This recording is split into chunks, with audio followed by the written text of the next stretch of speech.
বিসমিল্লাহির রহমানির রহিম। আসসালামু আলাইকুম। কেমন আছেন সবাই? আমি আছি মোহাম্মদ উবাইদুল্লাহ।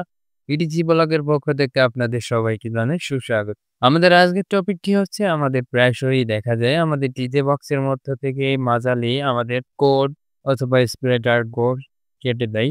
প্রায়শই আমাদের অযথা দুর্ভোগে ভুগতে হয়।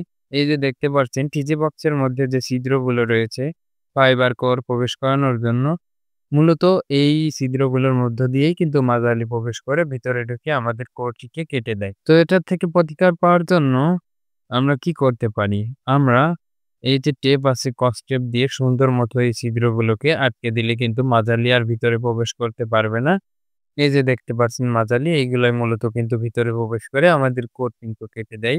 দেখতে পাচ্ছেন আমি সুন্দর মতো টেপ দিয়ে কিন্তু ছিদ্রগুলো আটকিয়ে দিয়েছি। মাজালি কিন্তু ভিতরে প্রবেশ করতে পারছে না। তো আপনারা কিন্তু এইভাবে প্রোটেক্ট করে রাখতে পারেন। তাহলে কিন্তু মাজালি ভিতরে প্রবেশ করতে না পারলে আপনাদের পৌর কিন্তু কাটতে পারবে। আবার দেখা যায় বিভিন্ন প্রকারে এখন নিত্য নতুন প্রকারের টিজে বক্স হচ্ছে যেগুলাই কিন্তু প্রোটেক্ট দেয়া থাকে। ওইগুলো ইউজ করাই কিন্তু সবথেকে নিরাপদ। ওইগুলোর মধ্যে দিয়ে কিন্তু আপনার কোনো প্রকার পিঁপড়া অথবা মাজালি ভিতরে প্রবেশ করতে পারবে না এবং কোরগুলোও কাটতে পারবে না। তো আপনারা চাইলে আসলে এইভাবে আপনারা প্রোটেক্ট করে রাখতে পারেন। তাহলে আপনাদের মাজালির হাত থেকে, কোর কাটা থেকে আপনারা অনেকটা রক্ষা পেতে পারেন। তো সাথে থাকার জন্য ধন্যবাদ। এই ছিল আমাদের আজকের ভিডিও। এরকম নিত্য নতুন ধরনের ব্র্যান্ড নিউ ভিডিও পেতে আমাদের চ্যানেলটি সাবস্ক্রাইব এবং ফলো করে রাখুন। সাথেই থাকুন। আসসালামু আলাইকুম। আল্লাহ হাফেজ।